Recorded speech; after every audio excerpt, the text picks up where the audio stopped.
Assalamu alaikum. Men Батыралиев Талайбек, Толук командасынын оюнчусу болом. Оюн жер бай болгонуна байланыштуу 4-0 менен тиги Үскөлдүн Баба Барскон уттук. Алар да күчтүү экен негизи. Аттары күчтүү экен, өстөрү да.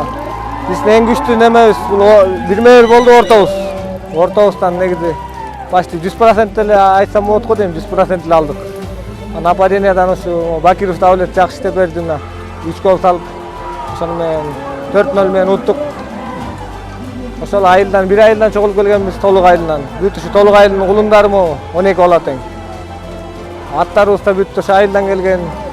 Бул шаарда байкелердин аттары бар бекте. Спонсор болгон байкелерибиз бар бекте, жетекчилер. Аларга да чоң рахмат. Толук командасы алга!